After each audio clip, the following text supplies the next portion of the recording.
Assalamualaikum warahmatullahi wabarakatuh. Halo teman-teman, di video kali ini coba kita bahas ya perbandingan antara saham sektor perbankan dan sektor batubara ya. Ini sebagai studi kasus kita ambil saham perbankannya BCA, kemudian saham sektor batubaranya Adaro ya. Kalau kita hold 3 tahun kedua saham ini kira-kira lebih lebih cuan yang mana ya, nanti kita perbandingkan. Dan tentu saja perbandingannya ini baru secara umum ya teman-teman, tidak detail banget. Nanti untuk detailnya nanti teman-teman bisa pakai Excel sendiri ya. Nah, ada beberapa pertimbangan ya ketika seorang investor memegang saham pilihan, misalnya dia pengen saham perbankan ya, mereka karena saham perbankan itu saham yang sangat stabil, bahkan dalam kondisi krisis pun dia sangat stabil, dan ketika terkoreksi dia kembali laginya itu ke harga lebih tinggi dari sebelumnya, itu lebih cepat ya. Cuman kelemahannya saham perbankan adalah dividennya kecil ya. Jadi kalau kita membutuhkan dana yang besar ya, kita harus menjual saham kita. Seperti beberapa waktu yang lalu ya, salah satu investor saham BCA itu menjual berapa juta lembar sahamnya saat harga saham BCA kalau nggak salah berapa ya, 10.000 atau berapa itu ya. Dan karena membutuhkan dana ya. Nah, sementara saham sektor batubara ya, contoh Adaro ya, itu ya berfluktuatif ya, sesuai dengan harga batubara dunia teman-teman. Jadi kalau harga batubara sedang naik tinggi seperti tahun 2022 kemarin, sempat menyentuh harga 450 dolar ya kalau nggak salah, ya 400 dolaran lah. Itu harga-harga saham batubara meroket tinggi ya. Tapi ketika harga batubara turun, sahamnya juga turun drastis juga. Nah, tetapi dividennya biasanya besar teman-teman. Jadi walaupun sahamnya fluktuatif, tapi dividennya cukup besar, rata-rata di atas 15% ya. Bahkan di tahun tertentu bisa sampai 30% ya, tergantung sahamnya ya.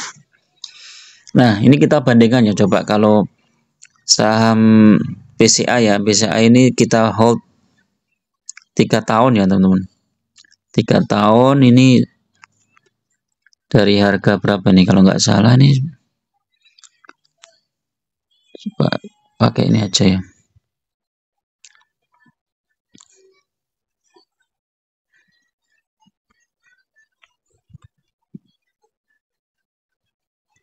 Kita hold 3 tahun berarti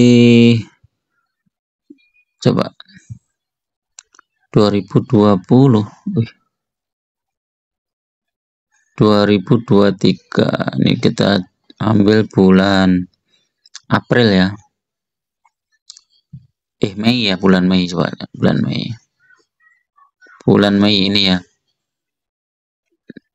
bulan Mei di sini ya, bulan Mei di sini harganya 9.000 ya. Ini 2023 2020 bentar 2020.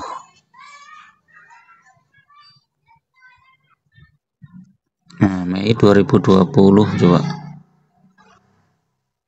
Nah, ini ya, Mei 2020 ini harganya di 5.000 ya, harga 5.000, kemudian sekarang 9.425. Nah, tinggal dibagi aja ya, 9.425 dibagi 5.000. Nah, ini 1,8 ya naiknya ya, capital gainnya 1,8, terus ditambah dividennya itu dari bulan Mei 2020 berarti ini ya, sekitar ini ya 98 ini ya. Ya 98 ini 2020 ini 98 432 nih ya, jumlah aja nih, 98 432 98 ditambah 432 ditambah berapa itu, 25 ditambah 120 ditambah 35 ditambah 170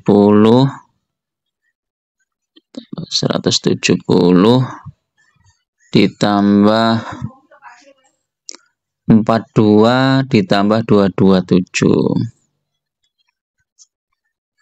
228 aja yang setengahnya tadi ya. Berarti ditambah 1150 poin. Ini kalau kita jumlahkan ya. Kita jumlahkan aja di sini. Harga BCA yang sekarang yang 9425 10.575 dibagi ini aja. Dibagi harganya yang 5.000 kemarin ya, kalau nggak salah ya tadi 5.000. Nah, ini 2 kali lipat teman-teman. Jadi kalau pegang saham BCA selama 3 tahun ya, ini dapatnya 2 kali lipat, 2,115. Nah, secara umum aja ya nih.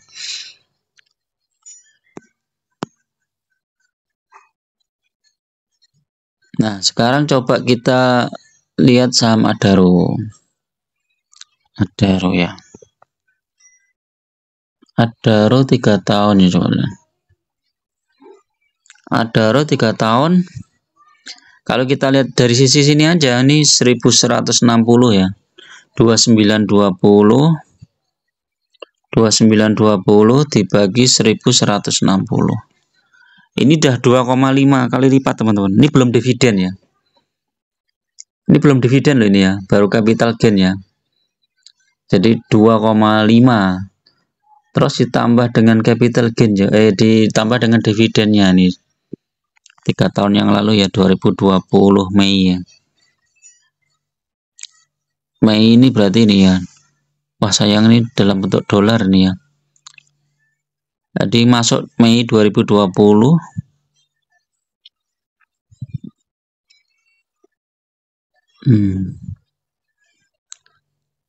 Ini berapa ini? 0,0313 nih.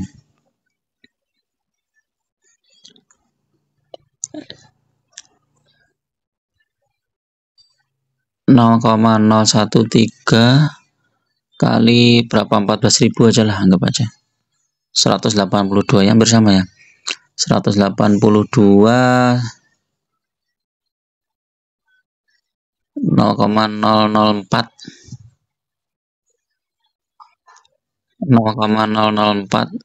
kali 15.000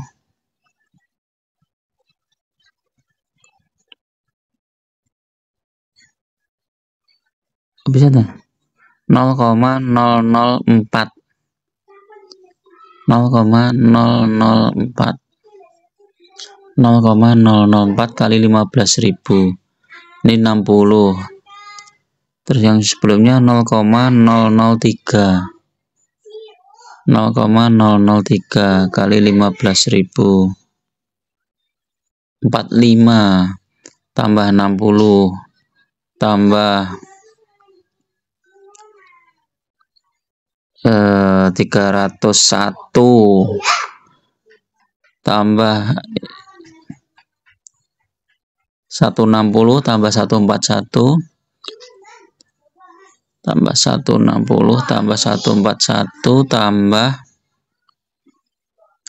251 tambah 240 tambah 199 atau 200 ya. Udah 1097 kalau kita jumlahkan ke harga saham sekarang 2920 4017 dibagi harga saham 3 tahun yang lalu 1160 terang 3,46 kali ya. Jadi kalau dijumlah capital gain dan dividen ternyata saham Adaro lebih cuan ya teman-teman dibandingkan BCA ya. Ini tidak memperhitungkan ini ya metode dividen investing yang digulung ya. Jadi ketika dapat dividen kemudian dibelikan lagi sahamnya, dapat dividen dibelikan lagi sahamnya, dan Kalau pakai metode seperti itu saham Adaro lebih besar lagi dapatnya karena jumlah dividennya lebih besar dibandingkan dengan BCA, karena BCA itu dividen sekitar 5 atau 4% ya. Adaro ini minimal 10%, bisa sampai kadang 15 sampai 20% ya Adaro. Jadi ternyata setelah kita buat perhitungan secara umum tadi ya, saham Adaro lebih cuan ya ternyata dibandingkan BCA. Nah, nanti teman-teman tinggal bandingkan lagi dengan saham perbankan lain, misalnya BRI, Mandiri, ataupun BNI. Oke, itu dulu ya teman-teman untuk review sore ini, mudah-mudahan bermanfaat dan memberikan pandangan kepada teman-teman untuk memilih ya saham mana yang mau dijadikan investasi sampai 3 atau 5 tahun ke depan atau bahkan 10 tahun ke depan. Terima kasih. Assalamualaikum warahmatullahi wabarakatuh.